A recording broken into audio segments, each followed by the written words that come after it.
3 ஆண்டுகள் அந்த டிவி இயங்கிட்டே தான் இருந்திருக்கு. அந்த டிவி முன்னாடி உட்கார்ந்திருந்த அந்த பெண் 3 ஆண்டுகளாக டிவி பார்த்துட்டே தான் இருந்திருக்கிறாங்க.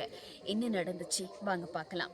ஜோய்ஸ் கரோல்ஸ் வின்சென்ட் அப்படின்றவங்களுக்கு வயது 38. நல்லா பாடக்கூடிய ஒருத்தர். அது மட்டும் இல்லாம பல பெரிய பெரிய நிறுவனங்கள்ல வேலை செஞ்சிருக்கிறாங்க. லண்டனை சேர்ந்த இவங்க தனியா ஒரு குடியிருப்புக்கு போயிட்டு வாடகை வீட்ல தான் வசிச்சு வந்திருக்கிறாங்க. உறவுகள் எதுவுமே வேணாம் அப்படின்னு சொல்லிட்டு தனியா வாழ்ந்திருக்கிறாங்க.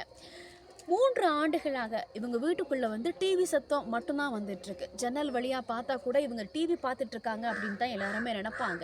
ஏன்னா டிவிக்கு முன்னாடி இவங்க உட்காந்துருக்குறாங்க, டிவி வேலை செஞ்சிட்ருக்கு. 3 வருஷமா இப்படியே தான் இருந்திருக்கு. ஆனால் பார்த்தவங்க எல்லாமே உள்ளே யாரோ இருக்கிறாங்க, டிவி பார்த்துட்ருக்காங்க அப்படின்னு தான் நினச்சிட்ருக்காங்க. வீட்டு வாடகை எப்படிங்க கொடுத்துருப்பாங்க 3 வருஷமா அப்படின்னு யோசிப்பீங்க. வீட்டு வாடகை, கரண்ட் பில், தண்ணி பில் எல்லாமே அவங்களோட அக்கௌண்ட்டில் இருந்து தானாகவே செலுத்தப்பட்டிருக்கு. ஒரு நாள் அந்த வீட்டு பக்கத்தில் துர்நாற்றம் வந்திருக்கு. ஆனால் அதுவும் பக்கத்தில் இருக்க சாக்கடையில் இருந்து தான் வருது அப்படின்னு சொல்லி நினச்சிருக்கிறாங்க.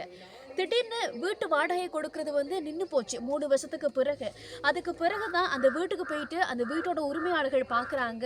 அங்கே 3 ஆண்டுகளுக்கு முதல்லையே, அதாவது 2003ஆம் ஆண்டு இறந்த ஜோய்ஸ் 2006ஆம் ஆண்டு ஜனவரி மாதம் 25ஆம் தேதி தான் கண்டுபிடிக்கப்படுறாங்க. அதாவது அந்த வீட்டுக்குள்ளே இருந்து சடலமாக, எலும்பாக எடுக்கப்படுறாங்க. இவங்க டிவியை பார்த்துக்கிட்டே கிறிஸ்மஸ் பரிசுகளை பொதி செய்யும் போது தான் இறந்துருக்கிறாங்க. அவங்க கையில் அந்த கிறிஸ்மஸ் கிஃப்ட்டுக்கான பாக்ஸும் கூட இறந்துருக்கிறது. எத்தனையோ பேர் தங்களோட உறவுகளை விட்டு வேலைக்காக இல்லாட்டி ஏதோ ஒரு பிரச்சனைக்காக தனிமையில் இருக்கிறாங்க. அப்படி இருக்கும்போது இந்த மாதிரி திடீர் மரணங்கள் ஏற்படுது. இதில் என்ன ஒரு விஷயம் அப்படின்னு சொன்னால், 3 ஆண்டுகளாக அவங்கள யாருமே தேடவும் இல்லை, தேடி வரவும் இல்லை.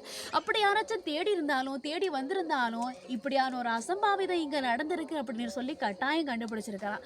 ஆனால் 3 வருஷத்தில் அவங்கள யாருமே தேடலை.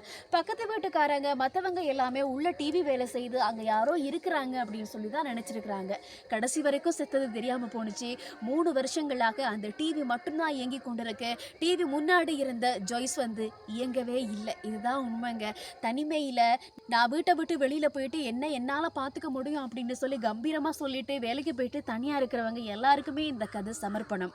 கடைசி வரைக்குமே ஏதாவது ஒரு உயிர், ஏதாவது ஒரு அன்பு உங்க கூடவே இருக்க வேணும். அதனால எப்படியாச்சும் அன்பை தேடிக்கொள்ளுங்க. உங்களை ஒரு ஆள் சரி தேடி வரணும் இல்லையா? அதனால ஏதாவது எப்படியாச்சும் ஒரு அன்பை தேடிக்கொள்ளுங்க.